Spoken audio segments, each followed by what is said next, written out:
My name's Nigel Pentland. I have an association with mainframes and passwords from going back. Who am I? I authored an article many years ago, that was 2003, describing how RACF handles passwords, which is to do with mainframes. I got an acknowledgement as a reviewer of the book, which I think somebody did actually mention that book to me earlier today. I don't know if they realised I was a reviewer of it, but I was quite intrigued. Where I was asked to review that before it was published. And I'm also the developer of a utility called RACF Snow, which probably most people have never heard of, but you might understand a bit more about it by the end of this talk. Right, define mainframe in this context. Basically, I'm talking about an IBM mainframe, which, depending on whether you're American or not, Americans tend to call it System Z, we call it System Z, data pick. They have various other systems by letters, like your AS400 now became System I think, and etc. But in this context, what I'm talking about is System Z. And in particular running ZOS, Z operating system. And as part of that, it has a thing called RACF, which is the Resource Access Control Facility, which is basically the part of the subsystem that handles security. Now, I'm guessing most people in this room don't know too much about mainframes, but to put it as simply as I can, where Windows and Unix have most of the security embedded in the file system, RACF doesn't. RACF is a standalone database, which is basically a database of security rules, and that determines what's allowed and what's not allowed. So it's a very crucial part of the whole operating environment, especially from a security point of view. Define password in this context. In this context, password is an 8-character or up to 8 characters. Mainframes, passwords were up to 8 characters, no more. And typically these days no less, depending. It can be uppercase alpha, numeric, and what they call 3 national characters. That's your full character set for passwords in default out-the-box RACF. They do have a thing called passphrases, which was introduced in more recent years. That's a completely separate thing, and I'm not going near that. I'm not going to talk about passphrases. Suffice to say, there was a survey done back in 2013, and 80% of mainframes that were in that survey weren't using or planning to use passphrases. So I'll park that one for now. They are starting to become more popular. People are looking to implement them, but the uptake is slow. So for the moment, I'm just going to concentrate on passwords. And just to sort of try and put a little bit more of a framework around what I've just described, you've got RACF as a standalone database within ZOS. TSO is time sharing option, which is your kind of stereotypical menu interface logon environment. In Unix you would log on to a shell, in mainframe you would log on to TSO. There's also a thing called Unix System Services. TSO, think of it as native mainframe. Unix System Services is basically a Unix subsystem, which is completely POSIX compliant.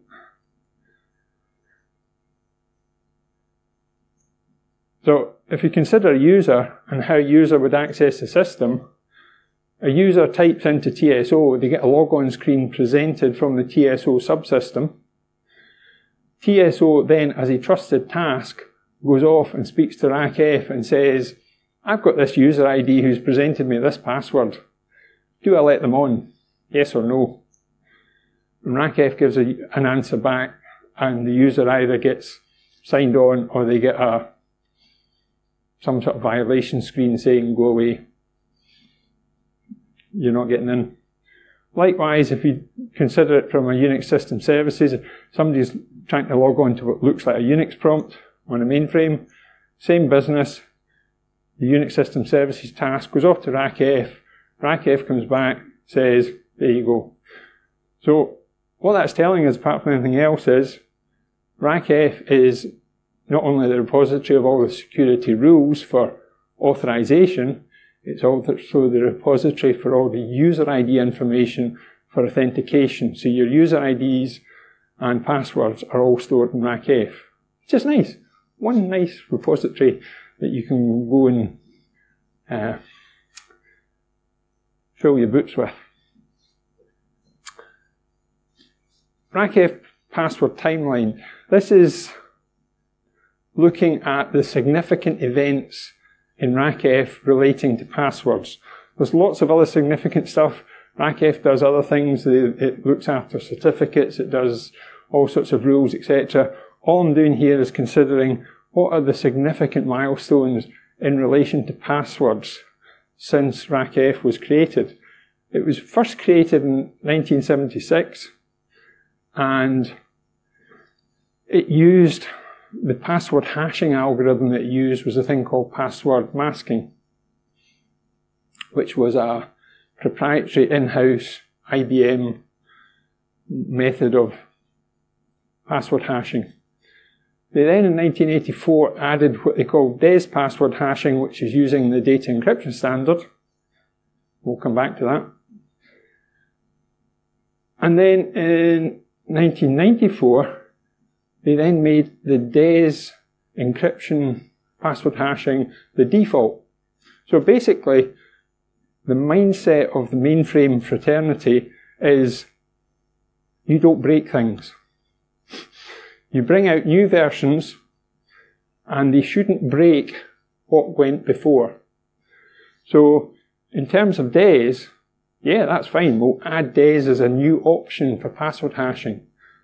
But they were very reluctant to make it the default because that might break it for some people.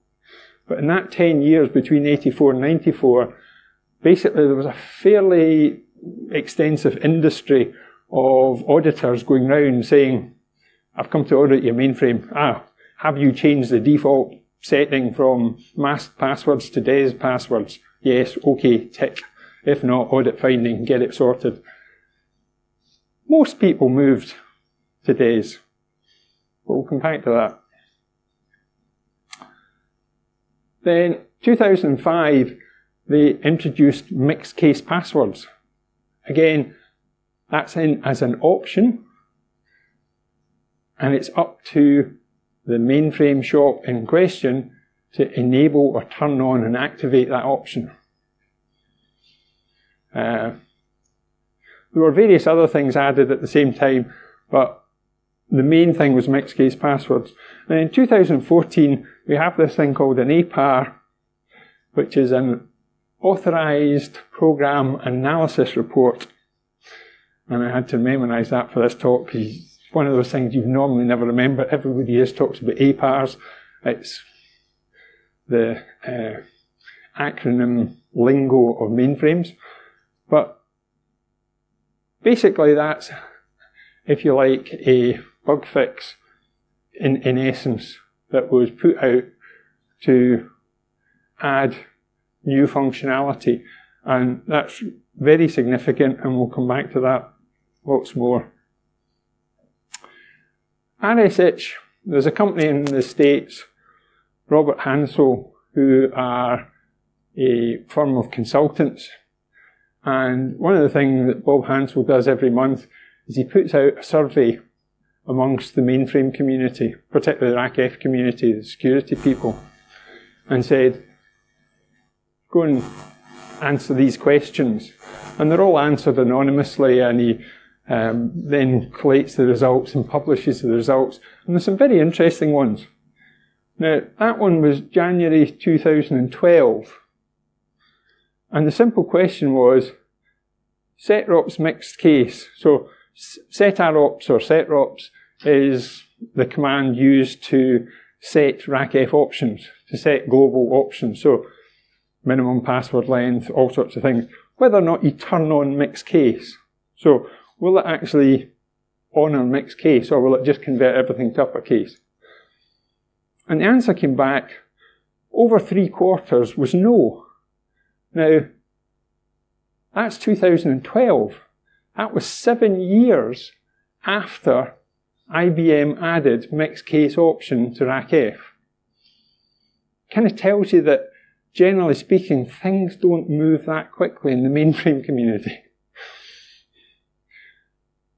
But the mainframe develops and progresses like any other platform at a fair old rate, it has to be said. There's some pretty leading edge technology in the mainframe.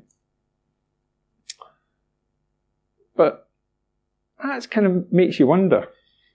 Now this analysis program authorized report, one of the things that's particularly interesting about this, well, there's two main things it adds in terms of functionality. A whole lot of small stuff. But one thing was it added a new password hashing function. So we started off with masking, we then went to DES, and then now we're going to this KDFAES, which is using key derivation with AES, which is, I believe, an implementation of the PB KDF2 kind of generic algorithm, which is being the kind of best practice. And then the other thing it did was it added a bunch more special characters. So we've now got 14 special characters. Again, they're available as an option. You can turn these on, but no requirement to. It's up to you. And they produced a fairly comprehensive document manual detailing all this. Now, that's all well and good. Now, the other thing about APAR, RACF have a website which describes, IBM, sorry, have a website which describes the history of RACF. And there's a whole load of milestones, all the significant things that go on in RACF. And you look down and there is a whole host of features, enhancements that happen year on year. It's constantly being improved and developed at quite a rate. So it seems strange that we should have something that is an APAR. Now, it's worth pointing out that that is the only APAR in the entire history timeline of RACF. Because normally, something like this comes along, it's scheduled, it's developed, it's rolled into the next release of RACF, and it appears as a new feature. It doesn't get released as an APAR, as in, we have a fix pack that you can go and apply this feature onto your existing system and basically retrofit it. Now, again, just reinforcing the whole kind of timescale of this. 1976, when RACF came out, we had 8 years when it was using masking. We then had the ability to use DES. Not everybody would use it, but so on, for 30 years. And then in 2014, we have the additional option of saying, well, actually, we've got something better than DES now, we can use KDFAES. So, kind of shows you that DES has served a long and useful purpose. But there's kind of more to this story if we kind of dig down a bit. Now, just a little history on DES. DES was originally formalized as a Federal Information Processing Standard, a FIPS standard, which is basically American standards, in 1977. It's been released or updated a number of times, the most significant one being 1999, when triple DES was, yeah, it's okay to use triple DES, which is a particular way of using DES that is more secure than just days, but single days was deprecated. So that basically is kind of, if you like, the beginning of the end of days that people were saying in 1999. Computing power has moved on so much that an algorithm which relies on a 56-bit key is now no longer strong enough. It hadn't been broken per se, it's just that the speed of computing has got so powerful that it's kind of overtaken the design of the original days. And then in 2005, coincidentally around about the time of when the mixed case passwords came out, it was withdrawn formally. Now, this is where I go off onto a slight tangent, just because it's one that fascinated me for various reasons, and see if it has the same intrigue for you or not. That chap there and that chap there are sort of connected in my brain in a way.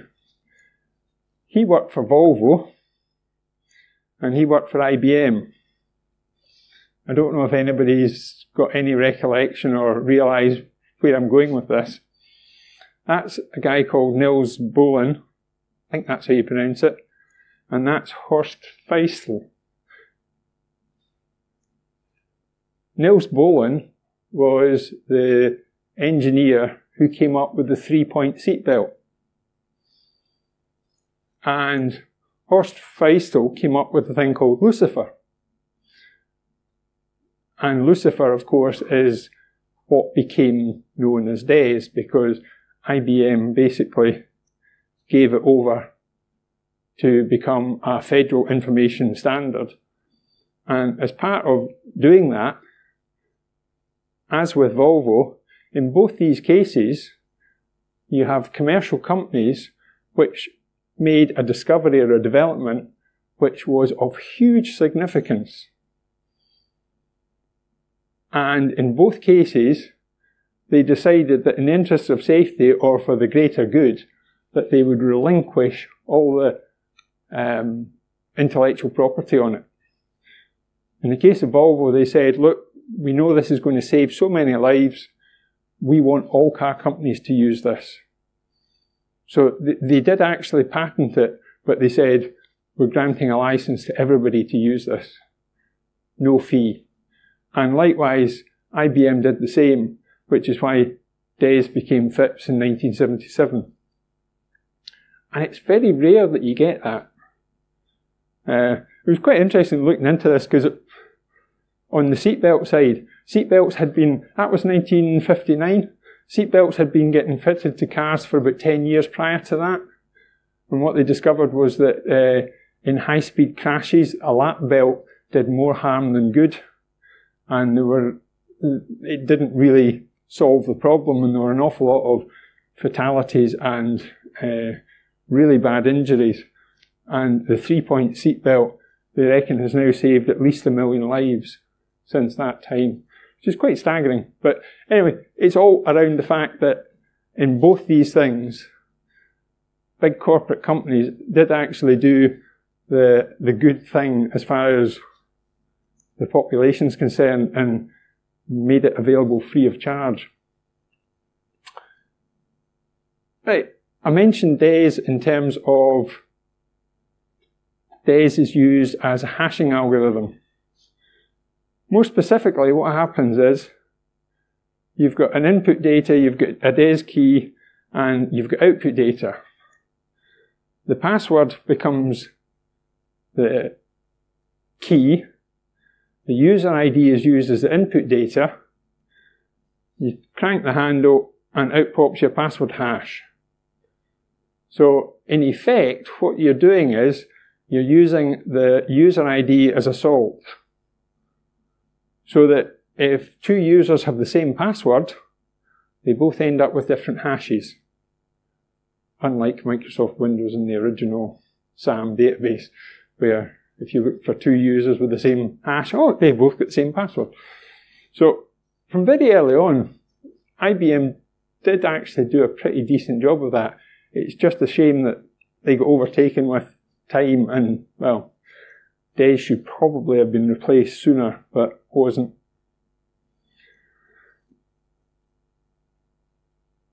So that's kind of the DES bit. So most passwords that are out in the mainframe world are encrypted with DES. This is a look at some of the RACF cracking software that's out there.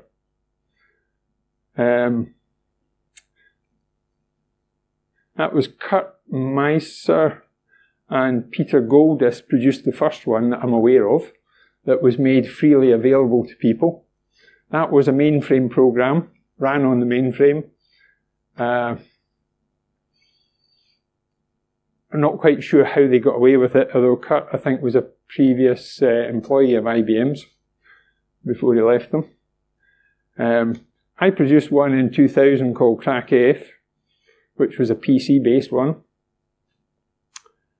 2000, Thierry Falissard, a Frenchman, I think he's French, he's now in Switzerland, I think.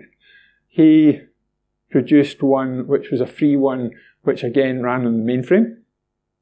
And I think he ruffled a few feathers at IBM when he did that. Although, interestingly, his particular program has to run in what they refer to as an authorized state on IBM. So basically it ran as a privileged program, and you have to have fairly significant privilege to be able to do that. So he didn't think that that was a major problem, because if somebody had that level of privilege, the fact they had a cracker program was the least of your worries. But anyway, weak word was one that I came up with in 2003, basically because I had a lot of auditors contact me saying, look, RACF displays the passwords, can you do one that doesn't display any passwords? So they wanted a cracker that could crack passwords that didn't display passwords. Interesting. So that was where weak word came from. Then I completely redid it in 2012 and produced one called RACF Snow, which does basically allows you to take a dictionary and throw it at RACF database and see how many passwords you can get. I provide it complete with a sample dictionary, and I know that a number of people in the mainframe fraternity have said to me they were quite surprised and impressed at how many passwords they would actually get if they just took a test system, downloaded it as is, complete with a sample dictionary, threw it at it and did a password crack on it. And I'm tempted to say it's not rocket science, but it was rocket science, because the way I actually did it was NASA at the time had a website where you could go and they invited people to write messages to go up in one of their rockets. And most of it was names. So people put all their names in this thing. So I downloaded all these names. And of course it was very multicultural, because you got lots of first names, surnames, names that I didn't really quite know. And I basically went through it, and typically anything over 8 characters, lose that. You can fairly quickly whittle it down to something that's quite usable. And that's basically just using names. But it's surprisingly successful across various areas. Then in 2012, Diru Collier and Phil Young did some work to get it added to John the Ripper. So John the Ripper can do what it calls RACF hacking, cracking, whatever, which is, as I say, on the DES password hash. Around 2012 was the first version of a thing called EPAS, which is Enterprise Password Assessment Solution, a guy called Costin and Ash. That's an interesting piece of kit. That basically is a cracker box. It's an appliance which sits on a corporate network and tries to gather up passwords from wherever it can. You can set up interfaces that you can actually feed it databases from your corporate infrastructure, from Microsoft, from Unix, or from Mainframe. And it can also just basically scavenge whatever it can see off the network. So anything that's going in clear across the network, it will see, oh, there's a user ID and password, I'll see if I can crack that. That is quite significant. I suppose the main thing with that one is that's the only bit of kit that I'm aware of at the moment that will do everything, as in it also does password phrases as well. They've added, and it does AES, KDF, etc. Does the whole lot. But anyway, 2014 it was added to Hashcat, which was actually a change request that I raised and supplied them all the information they needed. 2017 I wrote a program called RACF Unmask, which will make sense in a minute why that was the case. And shortly afterwards, Chad Rickensrud did one called Masking Brute Force, where he did a similar thing for basically finding out about masked passwords, which you might think that's a bit of a backward step, but all will become clear in a minute. So, another RACF survey. Now, this was in March 2018, so this is very current. And it asked a couple of questions. And the questions I liked, but the way Bob Hansel presented the answers I wasn't quite so sure of.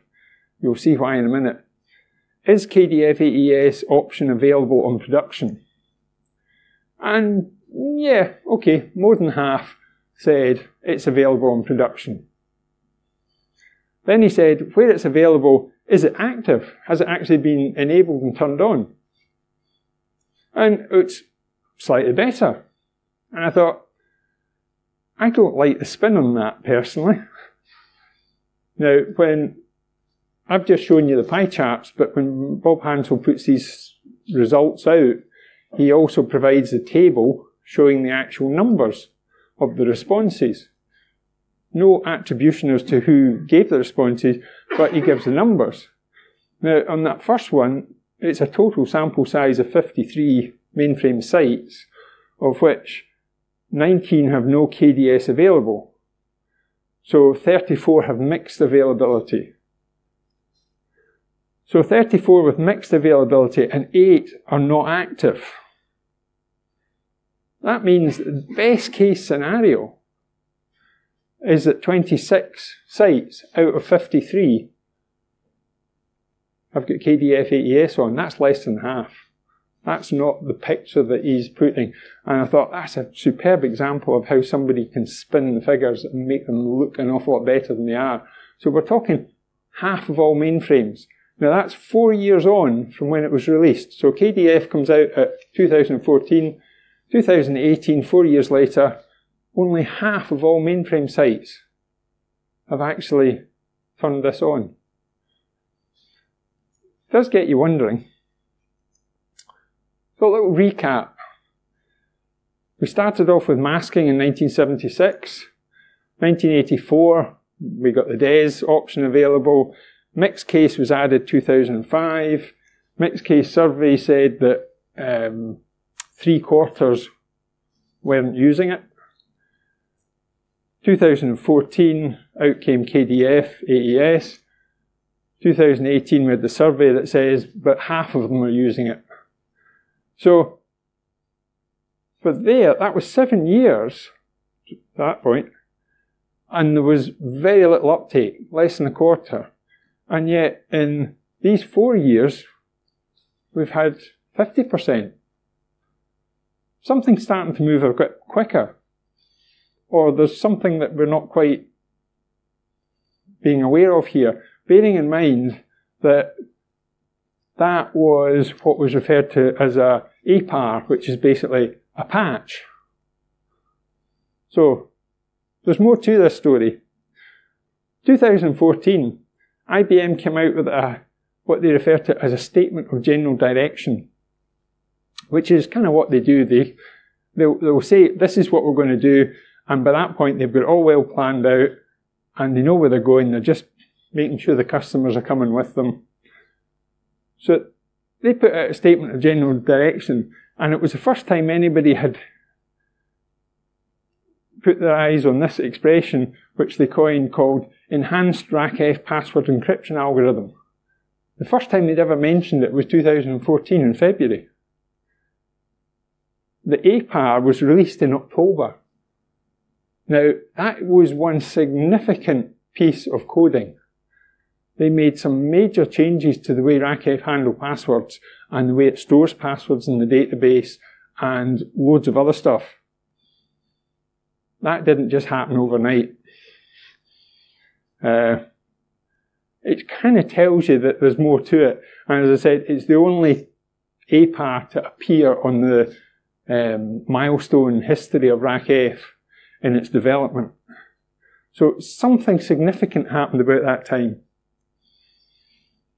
And somebody might just know what I'm coming at with this one. Does anybody recognise the term Bilaga? Nope. Okay. Basically, that's Swedish for appendix or attachment.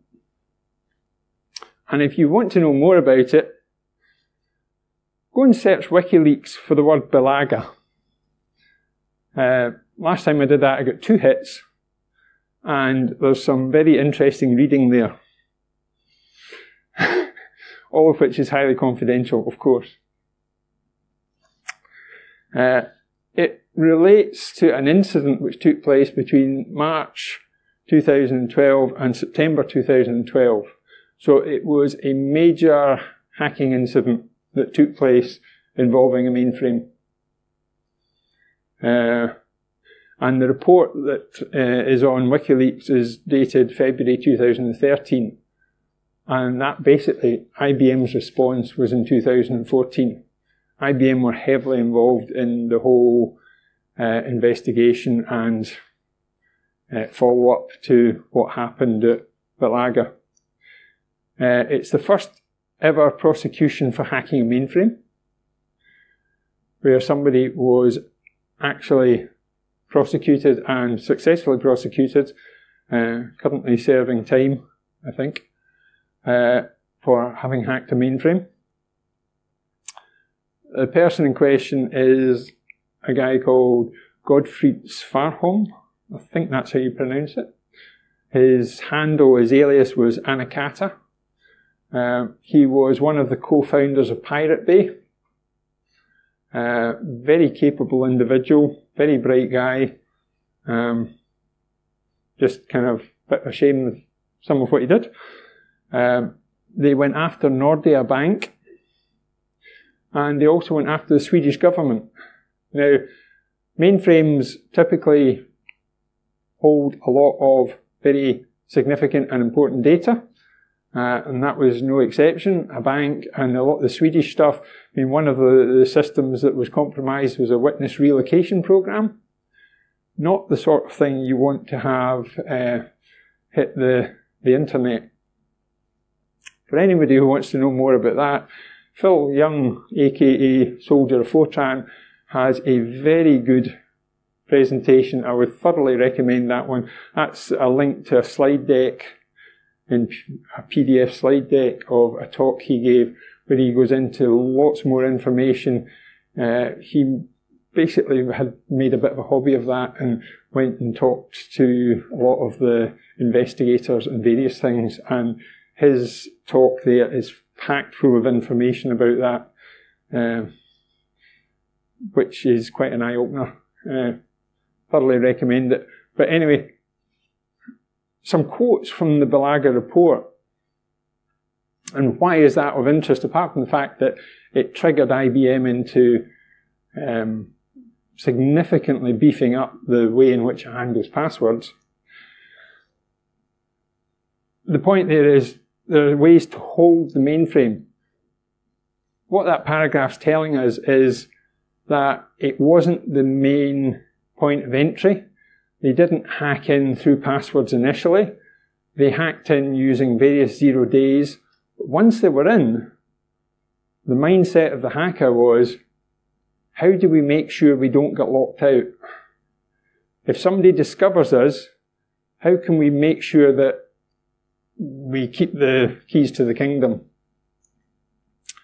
And it also makes reference to password analysis, where they went and used RACF and John the Ripper.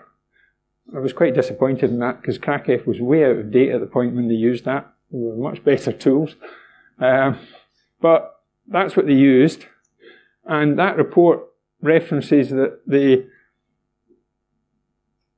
investigators, who were investigators, not hackers and not particularly adept at doing password cracking, they played around with it, and in a couple of days they managed to crack over 30,000 accounts. Now, if you see Phil's details about what they actually found, you'll find that they found that the hackers had actually managed to crack in excess of 100,000 passwords from that data, from various databases. There were several databases involved in the breach. So that's all well and good, but it kind of still leaves the question, why is proprietary masking still of interest? Because surely that died over 30 years ago. We would like to think so. Like I say, the mainframe mindset is ensure previous stuff doesn't break when adding new stuff. But the original masking is so bad in terms of security that as part of their APAR, when they enabled KDFAES, that disables password masking. So there's a big caveat with the putting that new APAR on that says, make sure you don't have any masked passwords in your system, because if you do, it's going to break. So hence, there became a bit of a, oh, how do we know if there's any masked passwords on our system? And, well, that's why you then want to be, well, what is this masking algorithm? And Chad Rickensrud, who's otherwise known as Big Indian Smalls, if anybody's done any Googling on the internet to do with mainframe security, he presented at Share in 2006 and said, well, here's the algorithm, which basically the P1, there's a left shift 1, you do some XORing, right shift 4, do some more XORing, and then you've got hash. You think, okay, that's maybe a wee bit tricky to undo. Or is it? Because it appears to be a one-way function. Now, if you put in all A's, there's 8 A's, and A in EBCDIC, which is the mainframe code set, is C1.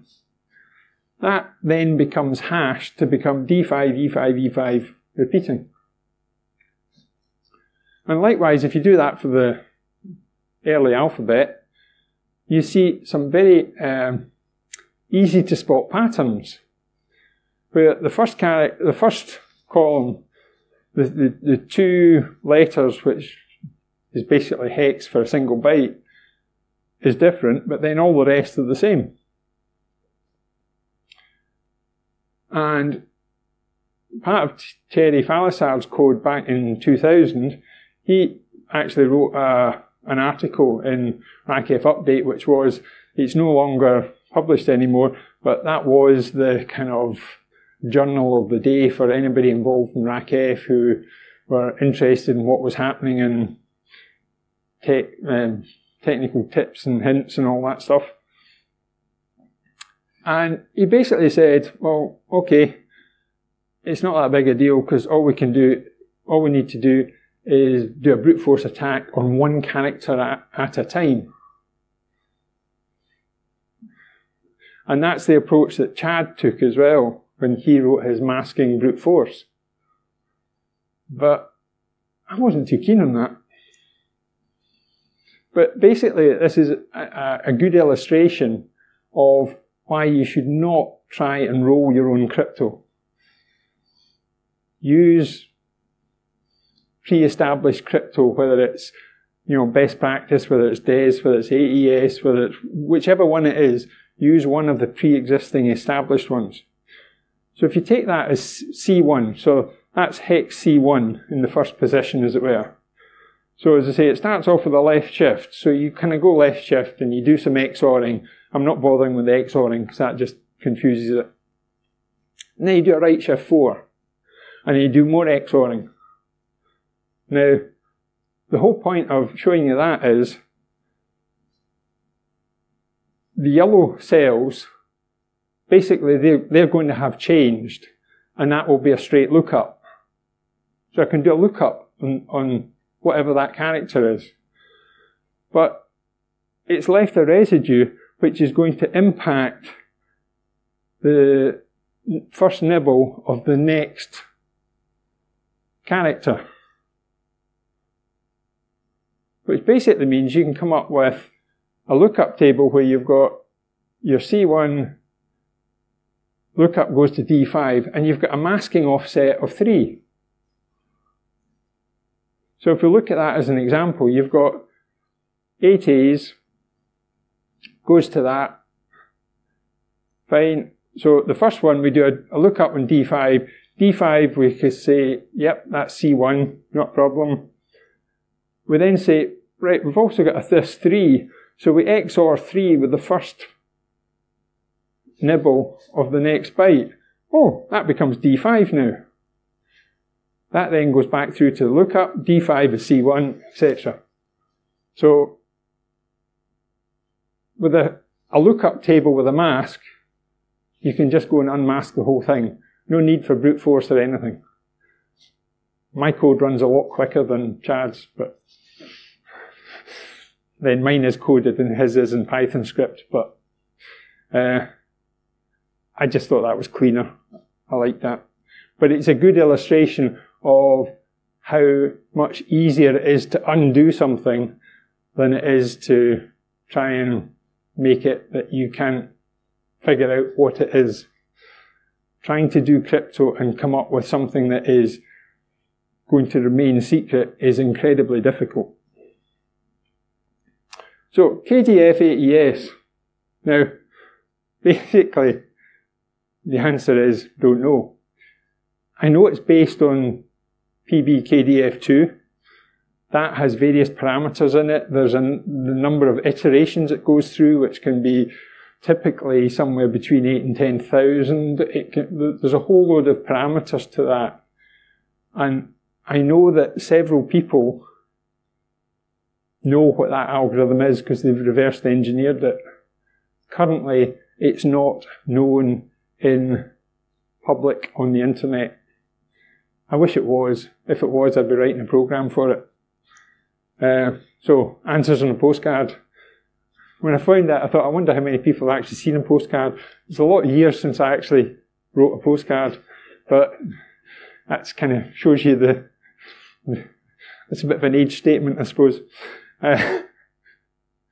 So that's kind of where we are with that in terms of what you can do in terms of hacking passwords with a mainframe.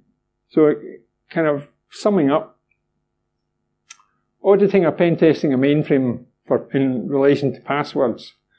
Check for the existence of masked passwords, because that's the first thing. If they are there, and I have come across a mainframe in recent times that had masked passwords on it, and I was quite taken aback. And of course, the thing is, most of the passwords, one of the things you've got to bear in mind here is somebody might have changed the password algorithm from masked to DES. And if the user ID in question has never been changed in over 30 years, it will still be masked. So it might be using DES now for most of them, but you might still have masked passwords in the database. And it's likely to be the system tasks that you really don't want to fail. That's why people get paranoid about them. Quite rightly so. So check for the existence of masked passwords. Check for periodic password expiry. Now, didn't say too much on this, but I think, as I heard Bill Buchanan saying earlier, most people pick passwords where it's a word and then 2 digits on the end. And for that very reason, National Cyber Centre, which is part of GCHQ, put out official guidelines in 2015 saying, do not force password expiry on users. I still haven't yet found a corporate that is taken on that advice, and yet that advice is quite unequivocal and quite direct and very true, because especially on mainframes where you've only got 8 characters, if you're going to waste 2 of those on numeric digits, you've just weakened your password something horrible. Anyway, that's probably another soapbox for another day. Use available tools to find evidence of bad password practice, which basically is, as I say, you can have John the Ripper, you can have Hashcat, you can have RACF Snow. There are a number of them available. With the exception of KDFAES, which hopefully that will at some point get added to some of those generally available tools, because in my opinion, if this is open and we can keep people honest, then that's so much the better. It also means that we can understand better what the genuine risks are, because I think it's better that pen testers and auditors use some of these tools and check it out before the bad guys do. So I think it's in everybody's best interests. And that basically brings me to the end, which I'm not quite sure how that goes time-wise, but maybe. So,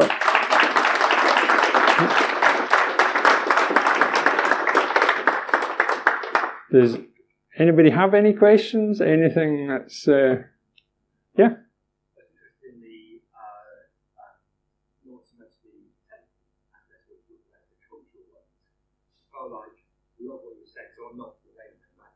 Yeah. A lot of what you were saying, there's an insight into mainframe culture and the way it's changed. Do you think there's been change in culture in the life? Do you think there should be? I think there will be change.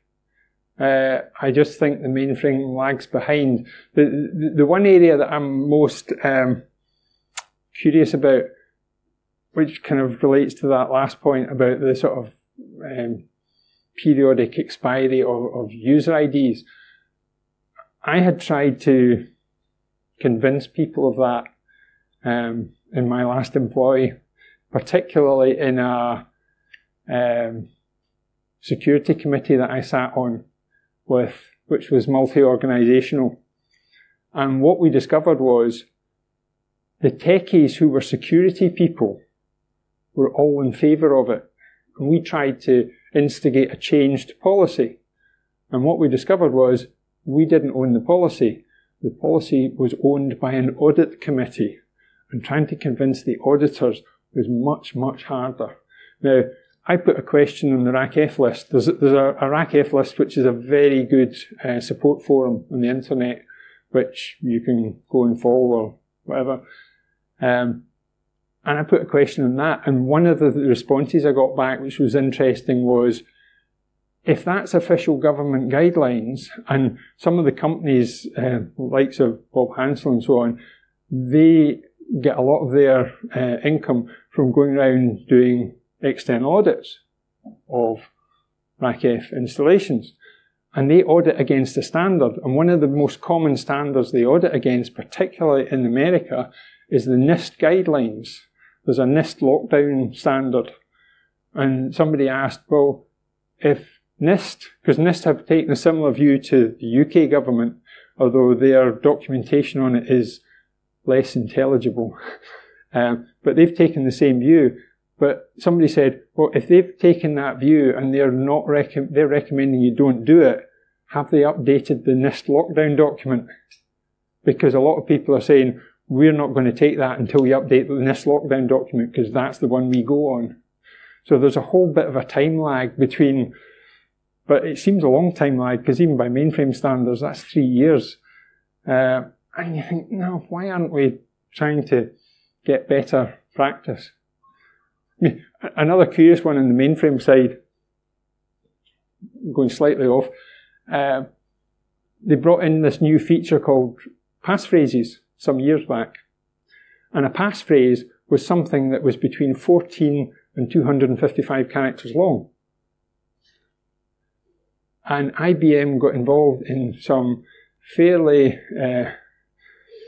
vociferous debate and flame wars with various customers, because people said, but why can't I have a password 10 characters long? No, because we can only do passwords 8 characters, and if we go to passphrases, we want to do 14 upwards. And the logic behind it, as they explained, was it's a different type of password rule that you apply. The password rules for passwords are quite different to the way you do a rule for a passphrase. And if a passphrase is as short as 9 characters, it becomes insecure. So they didn't want to do that. But they were forced, more or less, that they had to retro change it, that a passphrase is allowed down to 9 characters. Because people wanted to be able to say, oh, you can have anything you want between 1 and 255. Which was a bit strange. But some people think passphrases are that much more effective. I'm not convinced. One that slightly scares me is where the British government have put out a thing where one of their advices from GCHQ is use 3 words to make up a password. Now, I'm wary of that, because as soon as you say to people use 3 words, I don't know if anybody's aware of it, but there's an application called What 3 Words? And it's an addressing thing. And people are more likely to use what 3 words that relates to an address that means something to them. So if you know somebody and where their address is or where they work or whatever, and you've got the What 3 Words app, that's kind of a bit of a starting point for trying to attack somebody with a passphrase. It just concerns me, that one, a wee bit, because it's just too easy that people will do the easy thing, unfortunately. Yeah.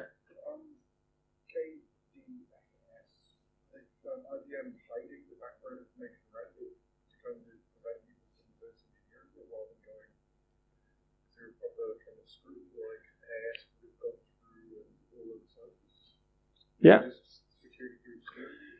Yes, basically.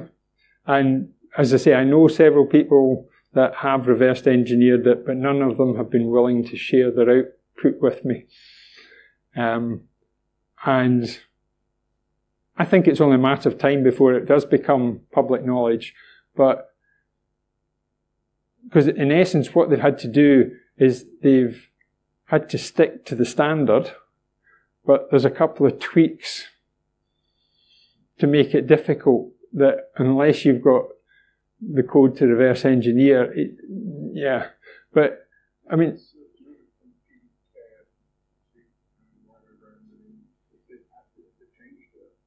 well, potentially, but they won't have changed the core of it. They'll have done some, I mean, even with DES, for example, they did a bit of pre-processing on it before they then input it to a conventional DES algorithm.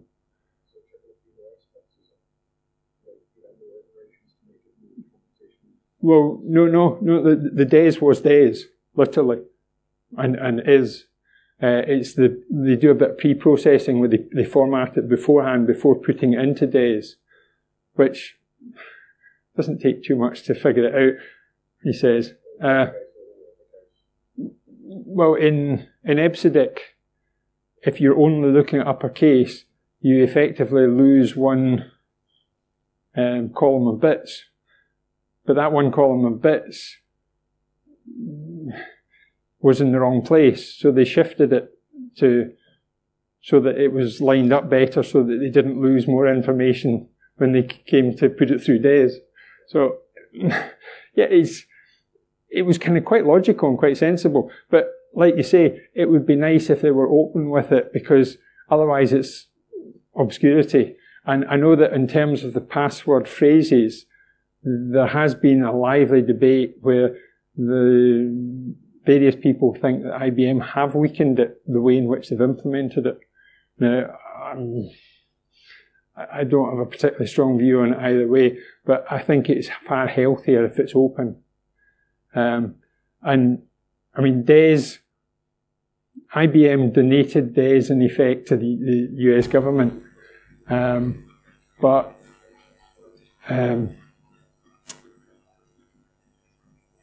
when it came to AES, they basically said, yeah, that worked, making it an open standard, but this time, rather than just having some private conversations between the federal government, NSA and IBM and so on, they made an open competition of it, and we came up with AES, and then subsequently we've come up with SHA-3, and yes, that seems to work, and that's the way to do crypto.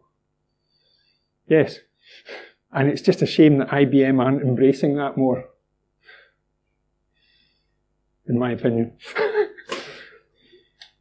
Okay. All right, thank you.